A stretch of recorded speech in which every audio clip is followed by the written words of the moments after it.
Le chaman est venu dans notre service pendant une semaine.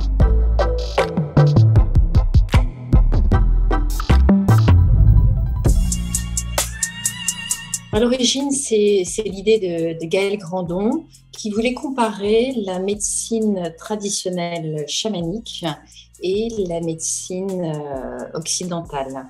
Donc, Gaël a appelé plusieurs hôpitaux et il se fait que l'hôpital de Reims m'a transmis cet appel.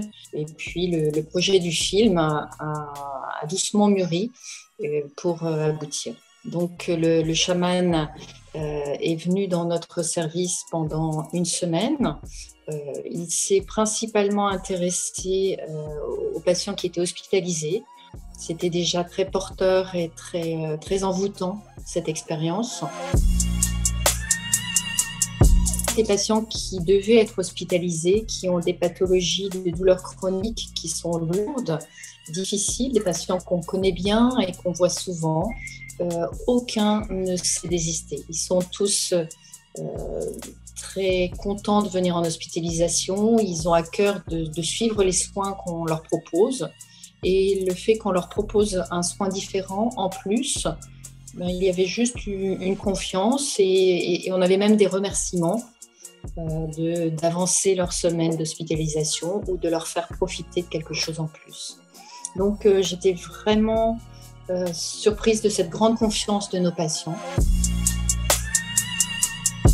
L'HAS nous demande d'aborder les douleurs chroniques de façon transversale, c'est-à-dire pluridisciplinaire. Et donc, dans cette prise en charge chronique multidisciplinaire, les médecines douces entrent de plus en plus dans les hôpitaux, notamment l'hypnose qui a été validée grâce à l'IRM fonctionnel, à l'imagerie qui peut montrer qu'on a vraiment une action antalgique en éclairant certaines zones de la non-douleur. Et beaucoup de centres de la douleur utilisent d'autres médecines douces, comme l'acupuncture, comme la sophrologie, comme l'art-thérapie.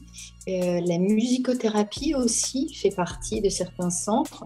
Toutes ces techniques douces ne sont pas encore évaluées, puisque l'évaluation est compliquée. L'évaluation académique en médecine est basée sur l'évaluation des médicaments. Il faut qu'on ait des critères d'évaluation adaptés à chacune de ces médecines pour pouvoir bien les évaluer et les faire rentrer à la hauteur de ce que chacune peut apporter.